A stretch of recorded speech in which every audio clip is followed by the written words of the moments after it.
AI lecture number 2 part number 1 में हमने बताया कि सिंपल शेड्यूलिंग में हमने एक एग्ज़ाम्पल लिया है। इस एग्ज़ाम्पल में हमने आपको बहुत सारे टास्क बताए ए से लेके जे तक, जिसके ड्यूरेशन और प्रीडिसेसर्स के बारे में बताया गया है। इस सिंपल शेड्यूलिंग वाले एग्ज़ाम्पल का मोटिव क्या है? हमें ये चीज़ कैलकुलेट करना है minimal time to build the house, यानी कि किसी घर को बनाने में सबसे कम से कम समय कौन सा लगेगा। दूसरा कि हमें जो भी टास्क है उसको शेड्यूल करना है। क्यों करना है? ताकि हम अचीव कर सकें गोल को मिनिमम टाइम में। आगे बढ़ते हैं। आगे आता है रिप्रेजेंटेशन। रिप्रेजेंटेशन में हम क्या करें, कुछ कॉन्स्टेंट्स डिसाइड कर रहे हैं, जैसे कि a+7 less than equal to b।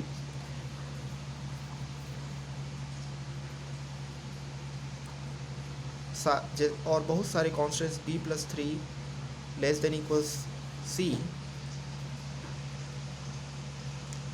ये इसलिए ताकि हम या तो उसके इक्वल समय में या उससे कम समय में पूरा कर सकें। यहाँ पर आप देख सकते हैं कि एक ग्राफ दिया गया है।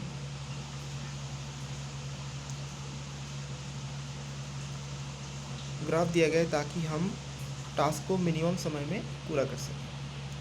जैसे कि नंबर 7 यानी कि 7 आवर्स मशीनरी 7 आवर्स में कंप्लीट हो सकता है, तो उसको पहले कर रहे हैं। उसके बाद कारपेंट्री, उसके roofing, plumbing, ceiling, Windows, packet, garden, painting, moving in. ये एक तरीके का ग्राफ है। अब आते हैं हम डिसजंक्टिव शेड्यूलिंग पे।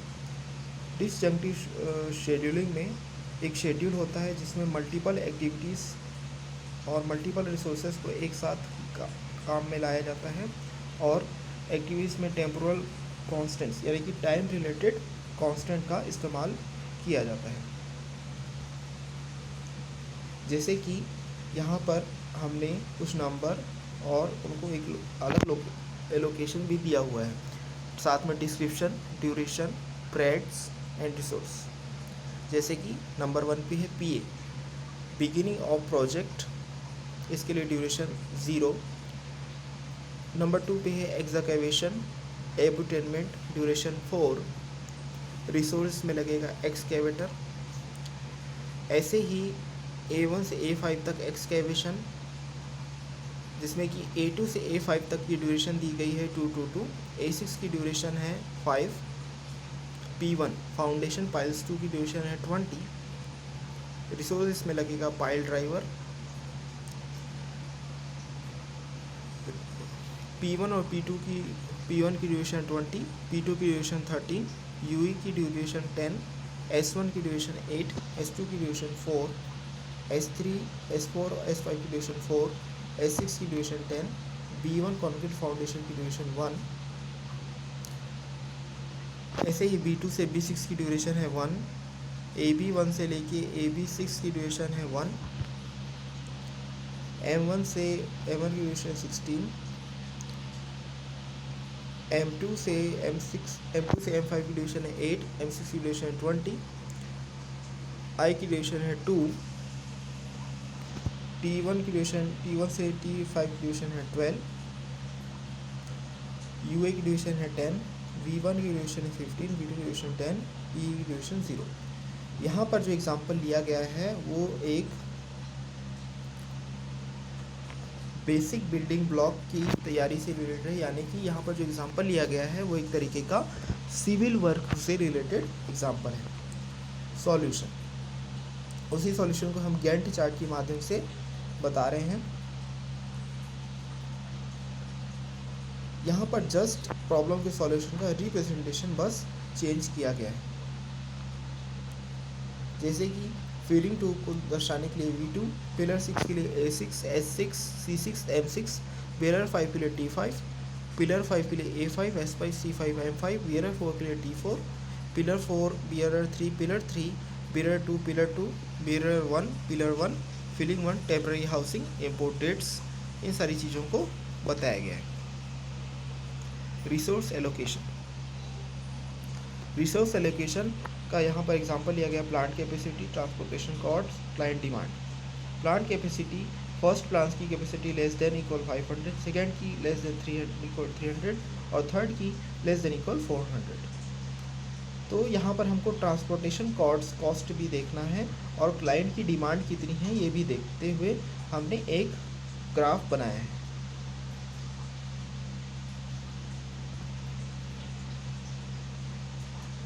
और यहाँ पर जो कांस्टेंट लिया गया है वो लिया गया A1 + A2 + A3 = 200।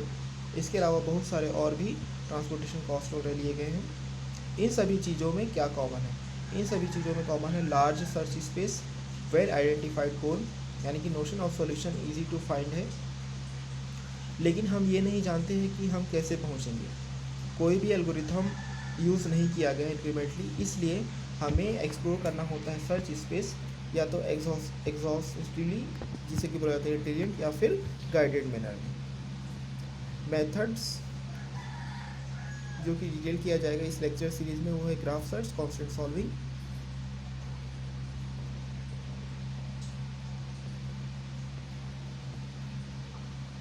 Graph search. Graph search क्या होता है? एक लार्ज वेराइटी ऑफ प्रॉब्लम्स होता है जो कि रिप्रेजेंटेड किया जा सकता है बाय ग्राफ के द्वारा।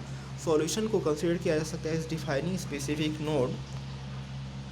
जब भी हम प्रॉब्लम को सॉल्व करते हैं कि तो वो रिड्यूस होता है to searching the graph for those nodes. Start करते हैं हम इनिशियल नोड से, हर ट्रांजिशन ग्राफ में कॉरस्पॉन्ड करता है एक पॉसिबल एक्शन को। हम एंड करते हैं जब हम पहुंच जाते हैं एक फाइनल नोड या फिर सॉल्यूशन पे। सिंगल स्टेट ग्राफ सर्च, एक प्रॉब्लम डिफाइंड होता है बाय एक इनिशियल स्टेट, एक सक्सेसर फंक्शन Sx इक्वल होता है set of action state pairs, a set of specific nodes is equal to the goals. A path cost additive होता है। एक सॉल्यूशन क्या होता है? सीक्वेंस ऑफ एक्शन जो कि लीड करता है इनिशियल स्टेट से लेके गोल स्टेट तक।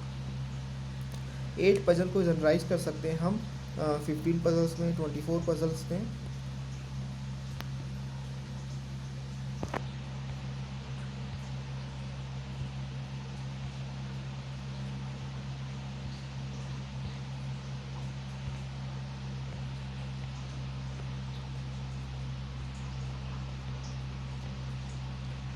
कोई भी n² - 1 पजल फॉर n > = 3 के लिए स्टेट ऑफ परम्यूटेशन में यहाँ पर लिया गया वैल्यूज़ एक 5, यानी कि हमको लास्ट वैल्यू डिटरमाइन करना है। स्टेट अबव इज, उसके बाद 9 फैक्टोरियल, यानी कि इतने पॉसिबल स्टेट हो सकते हैं। सॉल्यूशन और पॉसिबल स्मूव को भी बताना है। वाटर जग प्रॉब्लम, वाटर जग प्रॉब्लम में हमारे पास एक जग है 3 लीटर्स का और एक जग है 4 लीटर का। हमें एग्जैक्टली पुट करना है 2 लीटर 4 लीटर वाले जग में। तो इस प्रॉब्लम का फॉर्मूलेशन क्या होगा? स्टेट रिप्रेजेंट करेगा कंटेंट्स ऑफ जग, यानी कि 2 वेरिएबल J3 और J4। इनिशियल स्टेट में दोनों 0 है, फाइनल स्टेट में एक खाली हो जाएगा और एक 2 हो जाएगा। एक्शन क्या कर सकते हैं? सबसे पहले या तो जग को एक्शन करें, जग को भरेंगे, उसके बाद खाली करेंगे, और क्या हो सकता है। F4 में हम क्या करेंगे? फिल करेंगे जग 4 को पंप से, जिससे इफेक्ट होगा कि J4 = 4 हो जाएगा। उसके बाद एम्प्टी करेंगे जग 4 को ग्राउंड पे, जिससे कि इफेक्ट क्या होगा? J-4 = 0 हो जाएगा। उसके बाद पानी लेंगे जग 4 से जग 3 में, जब तब तक लेंगे जब तक कि जग 3 फुल नहीं हो जाता, यानी कि J-4 = J4 - 3 - J3। उसके बाद वाटर लेंगे जग 3 से जग 4 में तब तक जब तक कि जग 4 फुल ना हो जाए। तो इसका जो इफेक्ट होगा वो क्या होगा? J-3 = J3 - 4 - J4।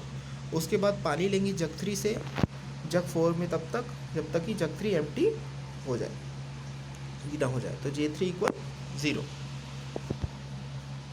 तो इसी प्रॉब्लम का जो सर्च ग्राफ कुछ इस तरीके से बनाया गया है। यहाँ पर set of all possible paths of graph बोला जा सकता है ट्री एक डायरेक्टेड एसाइक्लिक ग्राफ होता है जिसके सारे नोड्स में सिर्फ एक पैरेट होता है। Root of a tree is a node with no parents, leaf is a node with no children, branching factor of node is the number of its children. Graph turn हो सकता है trees में by duplicating nodes and breaking cyclic paths. यहाँ पर ends of path of frontier, start node, explored node और unexplored node के बारे में बताया गया है।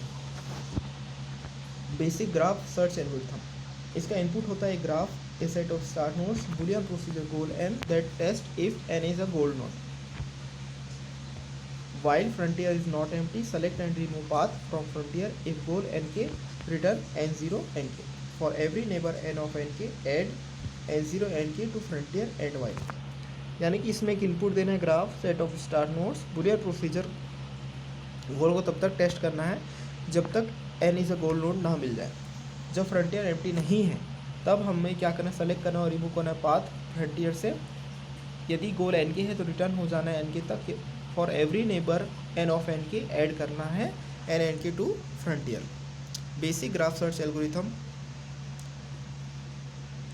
को यहाँ पर एंड वाइल के थ्रू भी दिखाया गया है।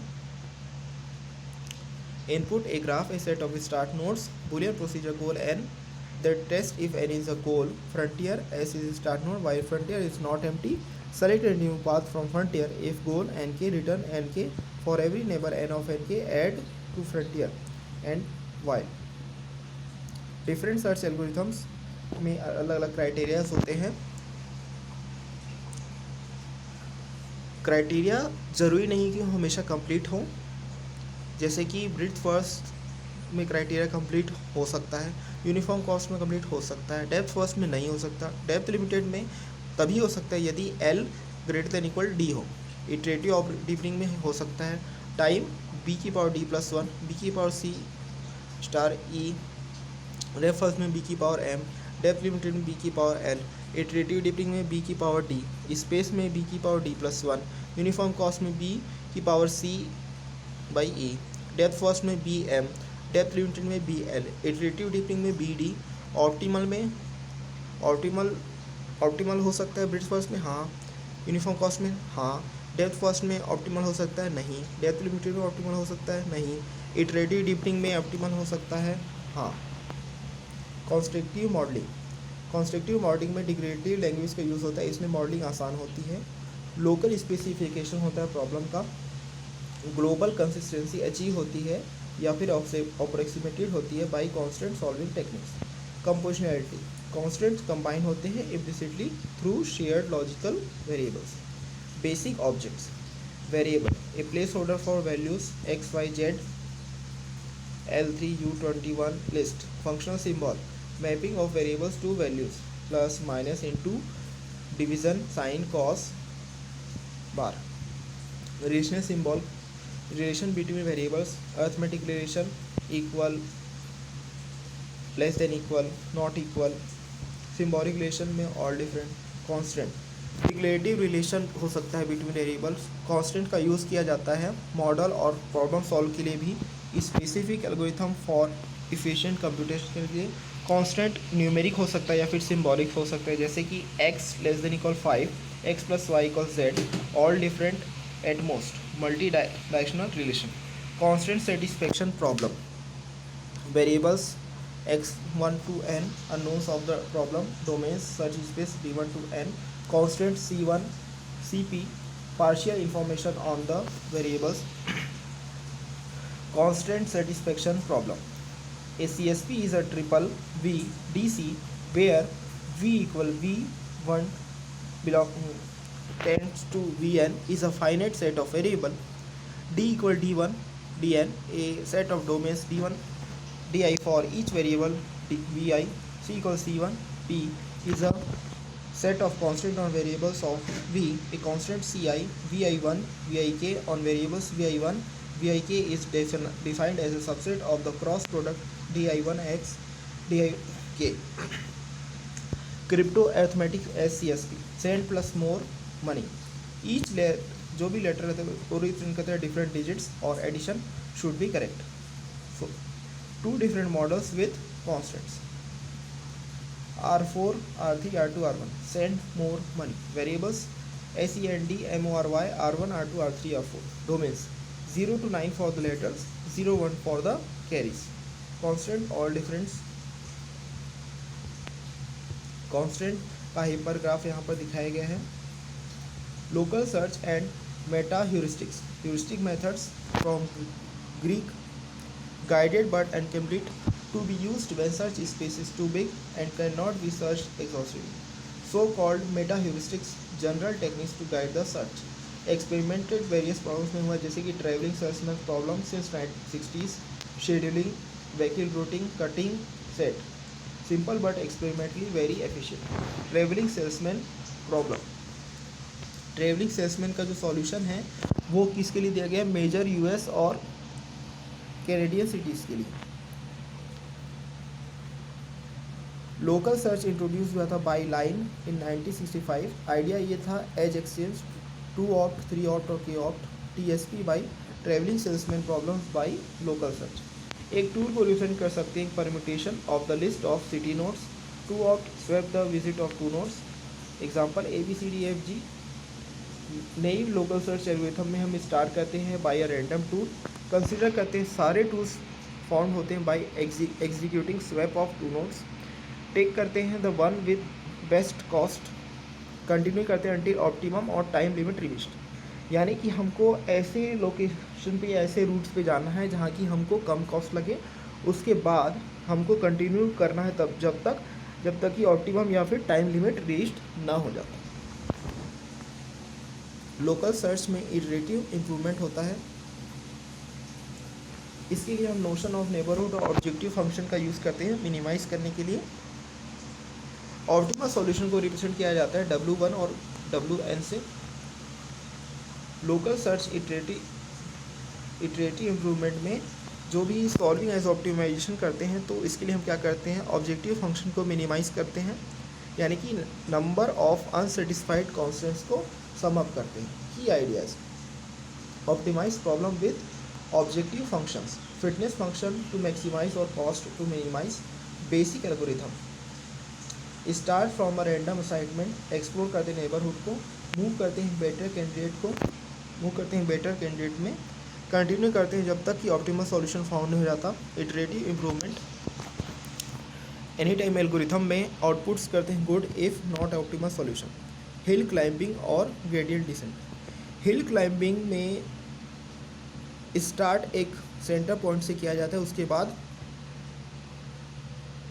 हमको हमारा जो ऑब्जेक्टिव वो ये रहता है कि हमको सेंटर पॉइंट पे पहुंचना है।